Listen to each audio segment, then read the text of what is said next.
Murió con un sentimiento de culpa cuando levantó la cabeza para proponerle a Gilberto que, si quería, él mismo podía bajar a buscarlo entre los callejones.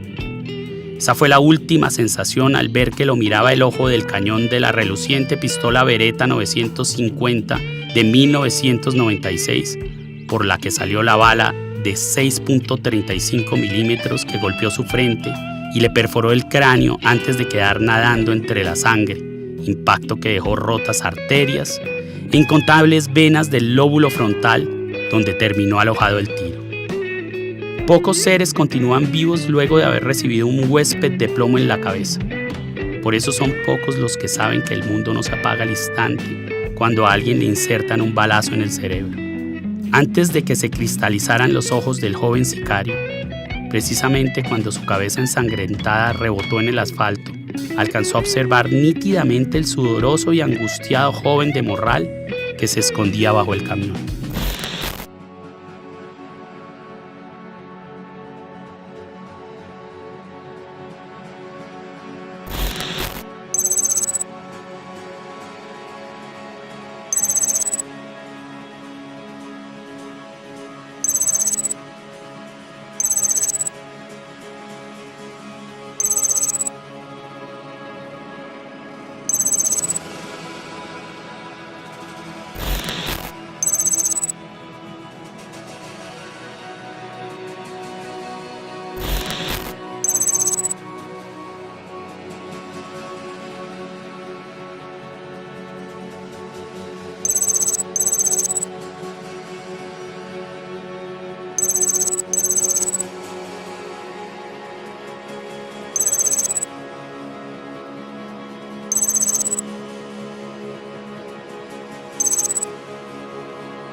El señor Masacre continúa templando los hilos de sus títeres.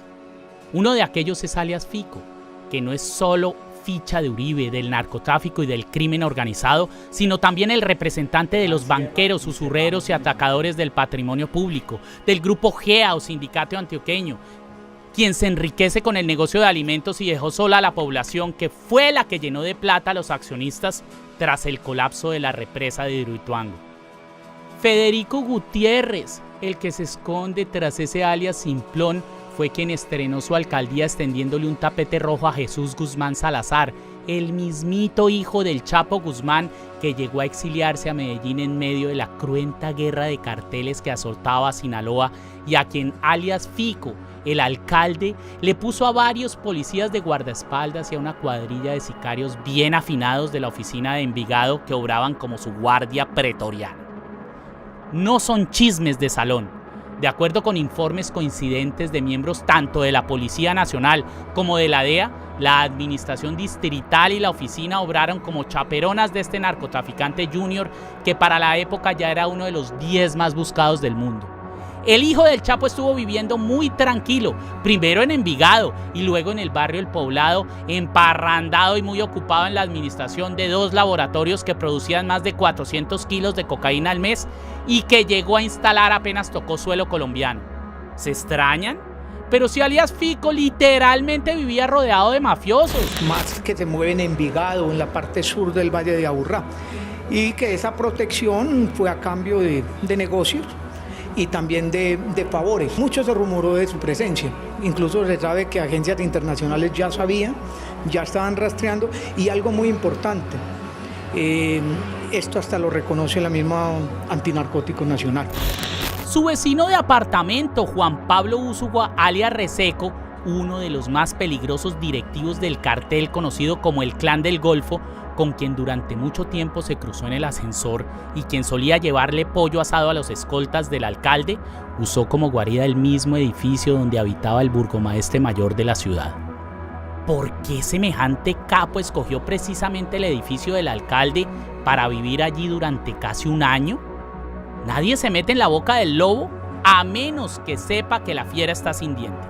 Ahí está Federico, el cuidaestablos de los grandes hacendados y ganaderos que se subió en la alcaldía no solo a robar, sino a maquillar su nombre con los recursos públicos. El del contrato con Semana por 800 millones de pesos en pauta que le publicitaba su sonrisa retorcida. El que le invirtió miles de millones a la creación de enjambres de cuentas fantasmas en redes sociales que tenían como única función venerar su nombre y el de Gustavo Villegas, su secretario de seguridad antes de que fuera capturado.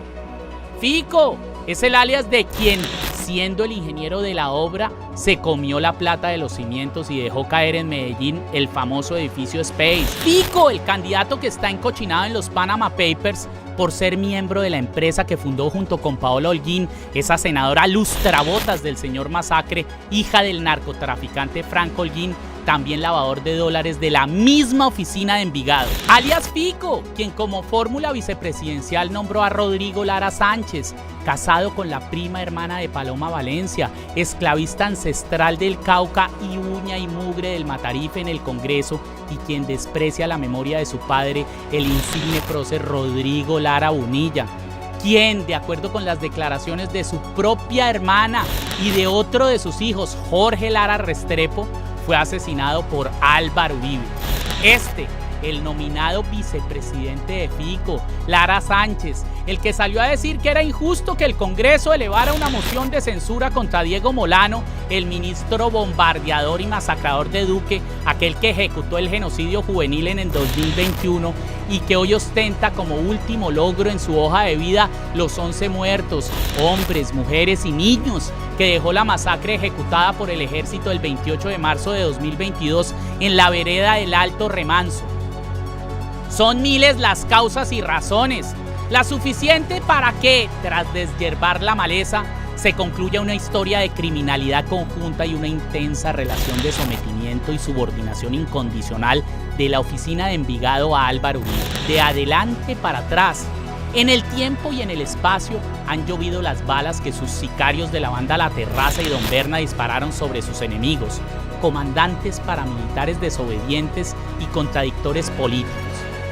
Varios hechos puntuales develan que el dueño absoluto de este cartel narcosicarial paisa es aquel exgobernador de Antioquia, el expresidente reelecto y el exsenador imputado e investigado por corrupto y matón. ¿Exagero?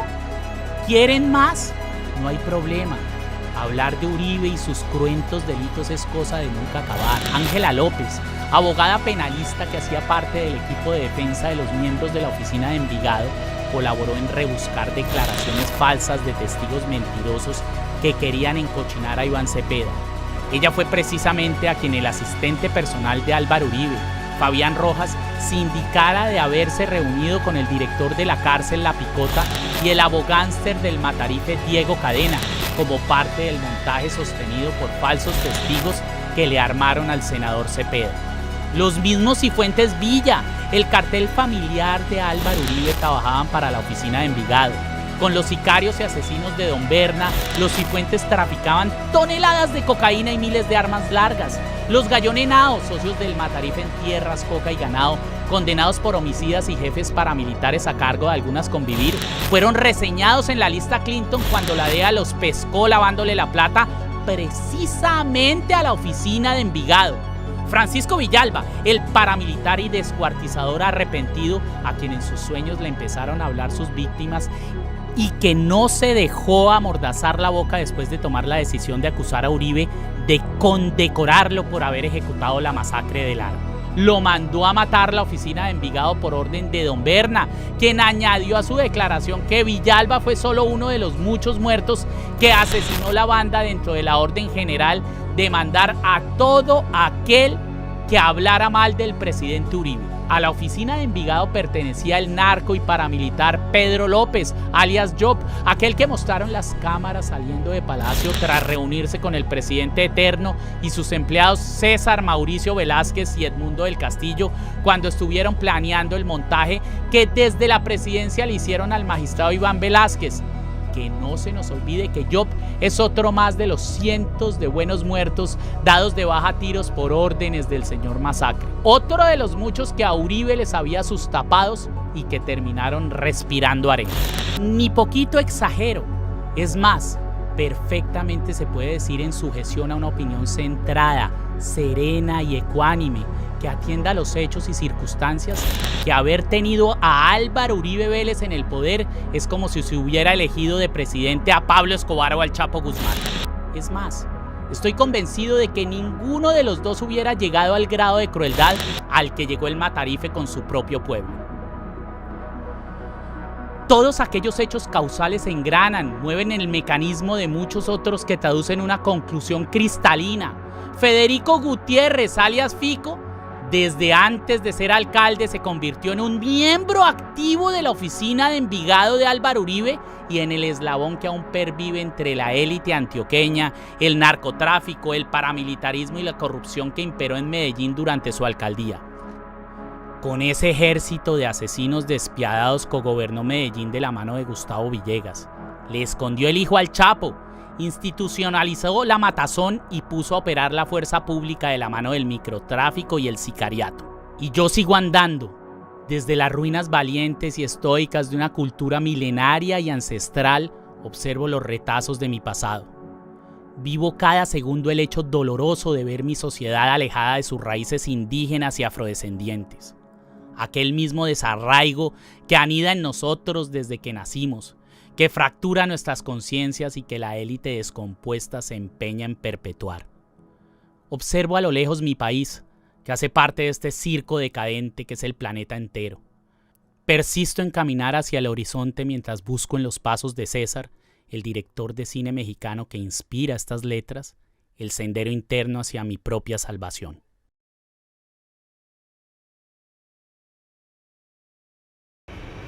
Federico Andrés Gutiérrez no ha respondido todavía si las capturas que él mostraba en el ficóptero de sicarios y de fleteros eran por acción del Estado o eran coordinadas con la oficina en colaboración de su entonces secretario de Seguridad, Gustavo Villegas, tal como reposa en las investigaciones judiciales y periodísticas.